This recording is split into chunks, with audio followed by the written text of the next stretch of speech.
चित्रलेखा जिन लोगों ने पढ़ा होगा या फिल्म के बारे में सुना होगा, उसकी शुरुआत जिस सवाल से होती है, और पाप, ये जो पाप और पुण्य का मसला है, जहां पर उन्होंने शुरू किया था और जिस आध्यात्मिक और दार्शनिक तत्व के साथ वह उसकी निष्पत्ति पे पहुंचते हैं, निष्कर्ष पे आते हैं, आपके सामने तो पीढ़ियों की जिम्मेदारी है उनके नाम का एक ऐसा, मैं कहूँगा कि वह नाम और उनका काम साथ साथ चल रहा है। और आप एकदम नए, एकदम युवाओं के साथ आपका जो संवाद है, उनको प्रेरित करने से लेके और उनको समझाने का, आप इन सारे बिंदुओं को आज के समय में, क्या ये सवाल बचा रह गया है अभी की और पाप? जी देखिए, पाप और पुण्य की जो परिभाषा है वो शायद थोड़ी बहुत बदली हो, लेकिन पाप और पुण्य आज भी अस्तित्व में है, ऐसा मेरा मानना है। और जो आपने बात कही थी कि राम और रावण वाली जो बात है, तो राम को हम पुण्य का सिंबल मान सकते हैं, रावण को पाप का सिंबल मान सकते हैं, तो वो तो चला ही आ रहा है। और आज मैं जब युवाओं को देखता हूं, उनके साथ बात करता हूं, तो मुझे एक रोज नई परिभाषा मिलती है पाप और पुण्य की। हम जहां तक सोच नहीं सकते कि पाप यहां तक जा सकता है, उसके एक कदम आगे जाके हमें पाप को देखने को मिल जाता है युवाओं के साथ। लेकिन इसके साथ साथ पुण्य भी वैसे ही बदल रहा है, वो भी अपना एक नया रूप रोज धारण कर रहा है।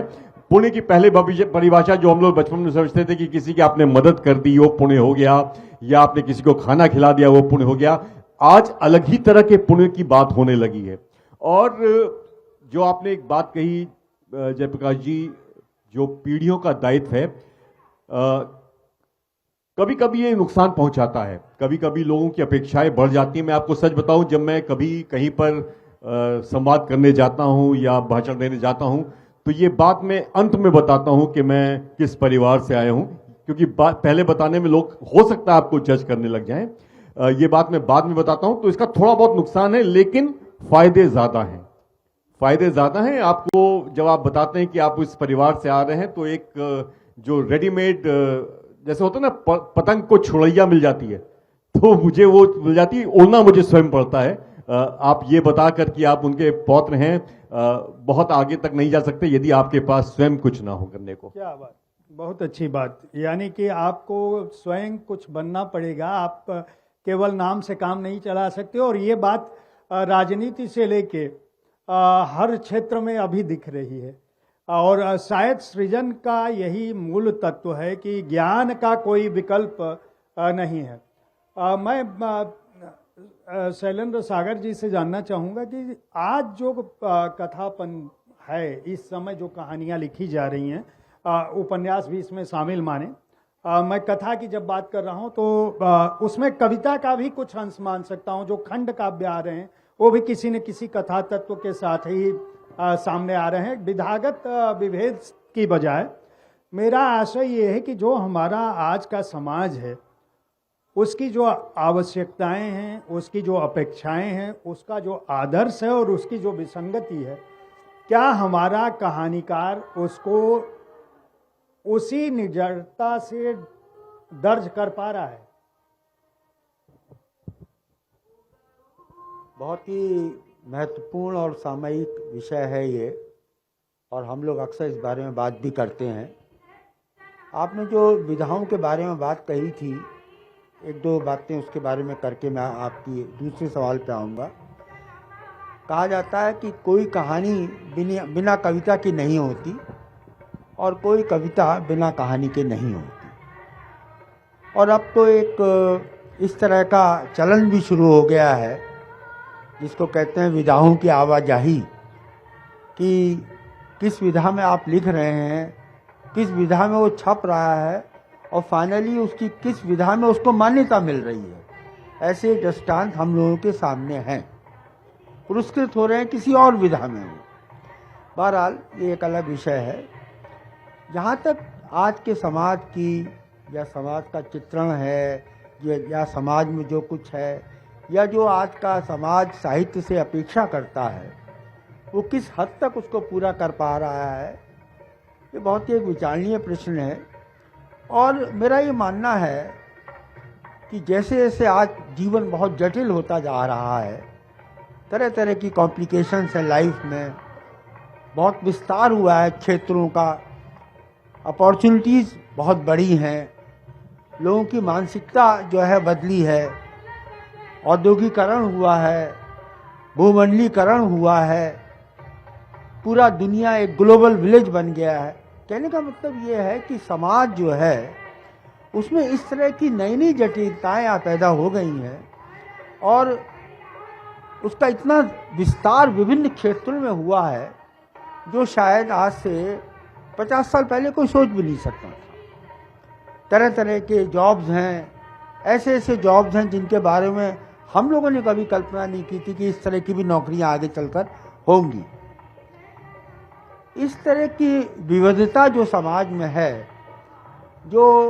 और जब जॉब होते हैं, जब इस तरह की विविधता होती है तो स्वाभाविक है कि लोगों की आकांक्षाएं भी ज़्यादा होती हैं।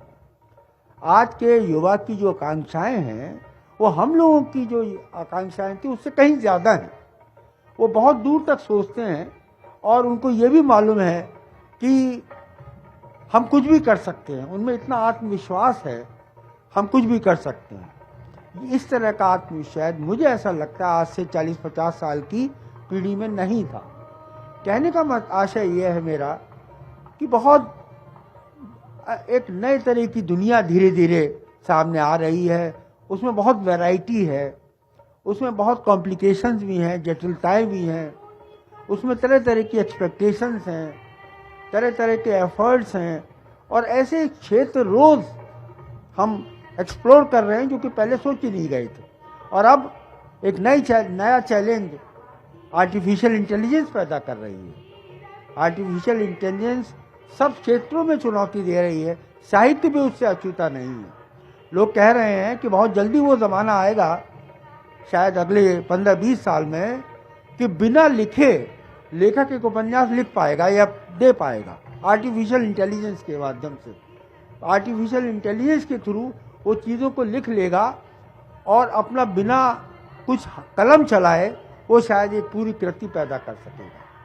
कहने का मतलब ये है कि बहुत ज़्यादा चीज़ें बदल रही हैं और मेरा ये मानना है कि अभी साहित्य को इन चीज़ों से मुठभेड़ करनी है। अभी बहुत से ऐसे क्षेत्र हैं जहां अभी साहित्य उस तरह दखल नहीं दे पाया है जिस तरह दिया जाना चाहिए। जैसा बिंदु पे सागर जी ने छोड़ा है, शैलेंद्र सागर जी ने, वो मैं चंद्रशेखर वर्मा जी से पूछूंगा क्योंकि उनका विषय है। लेकिन उससे पहले मैं रजनी जी से जो सवाल मैं चाहूँगा कि आप जो नारी जीवन है, जिस तरह से स्त्री का जीवन साहित्य में उजागर किया गया, आज की जो नारी है, जो आने वाली पीढ़ी है जिनकी बात आप कर रहे हो, आज मीडिया ही नहीं बल्कि समाज के हर क्षेत्र में स्त्री की जो स्थिति है वह उस रूप में नहीं रह गई है। और यहाँ पर मुझे लगता है कि हमारा जो विषय है, यह कहानी नहीं पुरानी, शायद वो कहानी पुरानी हो गई है। मैं इस पर आपका विचार जानना चाहूँगा कि आज के जो कथाकार हैं वो जब स्त्री को दर्ज करते हैं अपनी नायिका के रूप में, तो उनके सामने तो चूंकि तकनीक बदली, जिसकी बात आर्टिफिशियल इंटेलिजेंस तक पहुंच गए हैं शैलेंद्र सागर जी, तो ये कहानीकार के सामने कितनी चुनौती है कि वो आज की स्त्री को उस रूप में दर्ज कर पाए जो उसकी आकांक्षाएं, जो उसकी विविधताएं हैं। बहुत ही मेरे मन का सवाल है और स्त्री होने के नाते उन तमाम विसंगतियों से जो मेरी पीढ़ी ने जिया है वो नई पीढ़ी भी उससे जूझ रही है। मैं 3 बातें कहूंगी इसमें जो मुझे लगता है कि किसी भी लड़की के लिए अनिवार्यताएं हैं, बिल्कुल वैसे ही जैसे हम मनुष्य के रूप में जन्म लेते हैं।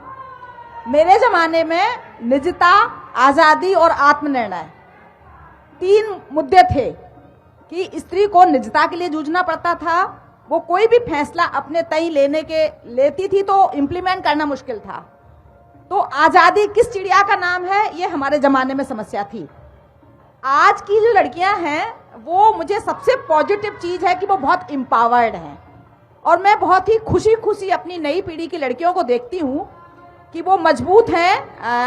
आज़ादी शब्द को सही मायनों में कितना जी रही हैं ये तो हम नहीं जानते, लेकिन आज़ादी कम से कम दिख रही है मुझे, और आत्मनिर्णय का हक बहुत पहले ले चुके हैं, 1 दशक पहले ले चुके हैं। लेकिन एक और मुद्दा है जो मैं शेयर कर रही हूँ, चूंकि मैं नई पीढ़ी से भी बहुत कनेक्टेड हूँ और बैंक में लगभग पिछले 10-15 साल से 20 साल से जो मैंने लंबी नौकरी की है, उसमें नई पीढ़ी की लड़कियां सबसे ज़्यादा मेरे पास अपनी चुनौतियों और समस्याओं को लेके आती थीं।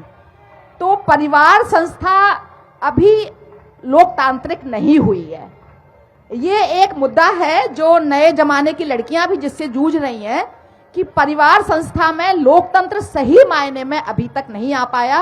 और हमारे साहित्य में, हमारे उपन्यासों में स्त्री जीवन के ये सारे पहलू लगभग सभी उपन्यासकारों ने दर्ज किए हैं, चाहे हम पुराने उपन्यासकारों को लें, ममता कालिया जी को या उषा प्रेमवदा जी को, और चाहे हम नई पीढ़ी की जो लेखिकाएं हैं उनके उपन्यासों को देखें, तो मुझे लगता है कि थोड़ा सा अंतर ये आया है। एक जो खुलापन की संस्कृति है जिसे बोल्डनेस कहा जाता है, दरअसल वो बोल्डनेस ना हो के उनका निजी निर्णय और निजी आजादी के का वो जो रूपांतरण है उसको आना चाहिए, और उसको बहुत ही अच्छे तरीके से हमारे उपन्यास दर्ज कर रहे हैं। आज बहुत मुश्किल नहीं, आज बहुत चौंकते नहीं है। एक जमाने में, आज से 5 साल पहले, गाँव में और कस्बों में लिव इन शब्द से बड़ा लोग नाक भौं से कोड़ते थे। तो अब जो मूल्य, जो मान्यताएं हैं वो काफी हद तक एक्सेप्टेड हो गई हैं, स्वीकार्य हो गई हैं हमारे साहित्य में भी। तो अब आने वाले समय में मैं उम्मीद करती हूँ कि हमारी जो नई पीढ़ी है, जो नई लड़कियां हैं, जितनी तेजी से वो आगे बढ़ रही हैं, उतनी ही तेजी से उन्हें अपने जीवन में थोड़ा सा जरूरत है कि अराजकता से खुद को थोड़ा बचाएं, और परिवार संस्था को भी जरूरत है कि सही मायनों में लोकतंत्र को लाएं। ये दोनों चैलेंज हैं आज भी। वर्मा जी, ये जो अराजकता की बात कही गई है यही असली बिंदु है। शैलेंद्र सागर जी ने तकनीक के अराजक होने की बात लगभग कही है। मैं दुनिया भर में जो बदलाव हो रहे हैं तकनीक के स्तर पर और आर्टिफिशियल इंटेलिजेंस की जिस चुनौती की बात की गई है, उसके साथ सबसे बड़ा संकट जो विशेषज्ञों का है वह यह है कि वह मनुष्य की संवेदना कैसे पैदा करेंगे। सब कुछ किया जा सकता है, ये मशीन, वो वहाँ हमारे दूसरे स्टेज पर अभी गाना बज रहा है, कोई मशीन बिना तकनीक के वो वॉल्यूम कम नहीं कर सकती जब तक मैनुअल से उसको कम न किया जाए। उसको ये नहीं पता चल रहा है कि हम यहाँ डिस्टर्ब हो रहे हैं। यानी मनुष्य की जरूरत हर मशीन को पड़ने वाली है। मैं ये जानना चाहता हूँ कि जो युवा पीढ़ी है, और वो जितनी तेजी से, खासकर मैं पिछले 5-10 सालों की बात करूं, क्योंकि तकनीक की दुनिया बहुत तेजी से बदली है। कर लो दुनिया मुट्ठी में, ये किसी एक कंपनी का नारा नहीं रह गया है। तकनीक ने वास्तव में दुनिया को मुट्ठी में कर दिया है, और बच्चों के पास दुनिया भर की जानकारी है। हमारे पास जानकारी का स्रोत केवल समाचार पत्र हुआ करते थे। अब हर बच्चे के पास, यहाँ जितने भी बैठे हैं सबके पास मोबाइल होगा, हो सकता है कुछ देख भी रहे हों।